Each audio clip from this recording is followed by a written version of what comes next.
The final chapters of David Rimer's latest book are left unfinished. His conflicted life cut short last week by a tragic suicide. Rimer's story made international headlines. He was the victim of a bizarre gender experiment, a boy forced to live his childhood as a girl. Now, his mother is speaking publicly about her son's life and her own. Janet Rimer says she wants to finish writing his story as well as share a mother's pain. Here's the CBC's Jennifer Rattray. He was so humanitarian. He loved animals, he loved family, and he loved children very much. Janet Rimer sees the smile on her son David's face, but she knows what it's hiding. A painful lie, a lie that haunted him, ultimately to his death. We knew he wasn't long for this world. His life would be a short one. Rimer is still reeling from this painful prophecy, but she wants to tell the story as a tribute, she says, to her son. Winnipeg in the mid-60s, Janet Rimer was a typical homemaker, busy with 2 baby boys. And then a bizarre twist that forever changed their lives. Both boys were circumcised, but in David's case, there was a mistake. His penis was almost burned off. Janet had no idea what to do. Then she read an article about this man, Dr. John Money, a sociologist from Johns Hopkins University, who had a radical idea that boys could be raised as girls, that nurture was stronger than nature. We've been stereotyped in our view of male and female. And I thought maybe this was a possibility for David to have a gender identity that was definite. And so I wrote to him, and he responded very quickly. He was very, very interested. The family went to Baltimore. David had minor surgery to repair the damage, began taking sex hormones, and became a girl, Brenda. No one was to know the truth. I don't understand it to this day, but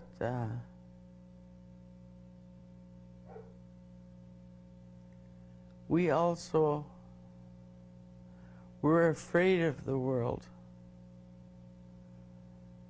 and we hid as a family. Not so John Money. He made world headlines with the case. It makes it very exciting, don't you think, to live in an age of discovery of human personality this way. Except Money was wrong, and Janet realized it early on. I lied to myself. I pretended it was going to work. But when he was 2 years old and I put him in a dress, he tried to rip it off. Then I thought, oh my God, he doesn't want to be a girl. David or Brenda knew he was different. He felt like a boy, looked like a boy, yet was dressed like a girl. And as David later told the CBC, he was teased without mercy. Well, it was many used. It was, caveman, it was freak, it was, stuff like that. Desperate, Janet looked to Dr. Money for guidance. And I asked, what happened to those people that the experiment had been done on? And he said most of them committed suicide. And I said, I will not allow my son to commit suicide. I will protect him. When David was 14, he was supposed to undergo a complete sex change operation. Instead, he learned the truth. His father told him that he had been born a boy, that there had been an accident, and Dr. Money had suggested that he be changed into a girl. The lie was exposed. Well, I was joyful because he was more content. And that's all I wanted for him, for both my boys, just to find contentment and joy in life. For a while, they did. David got a job, got married, adopted his wife's children, and in the late 90s made the decision to go public with his story. When I was in that situation, I thought I was all alone. I had nobody. These people have one thing that I never had, and that's the confidence that they're not alone. That was his mission in life, to enlighten the world, for doctors to keep away the knife, at least until the child is old enough to make their own decision as to whether they want surgery or not. His story became a book, and David became famous. He didn't want any more children to suffer the way he had. And he got a lot of response, and many women wrote in to say that their children had been spared because of his story.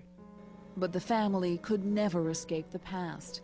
2 years ago, David's twin brother Brian committed suicide. He was very, very close to his brother. And when his brother died, he would go to the gravesite nearly every day, bring flowers, pick weeds, and spend time talking to him. David, too, struggled with his demons. Shame, embarrassment, to be forced to wear a get-up as a girl, and being ashamed and wanting to fall in an ear's crack and die. Then, last Christmas, David had a dream, and Janet feared the worst. He had a dream that the skies opened up, and there waiting for him was his brother Brian and his grandma and grandpas, and many people that he described that he hadn't seen since he was 8 years old, that were there waiting for him. I knew then that he wouldn't be here long. She was right. Last week, David Rimer killed himself. I knew why the police were coming to the door, and I started screaming, "No, no, no." My husband came. He told us to sit down. They said they had some bad news, and I knew David was dead. Today, Janet Rimer is left with pain and loneliness, but she also has a mission to finish writing a new book that David had begun. My son gave of himself all he had, right to the end. For The National, I'm Jennifer Rattray in Winnipeg. And a footnote about this story. We contacted Dr. John Money's office in Baltimore. He declined to comment.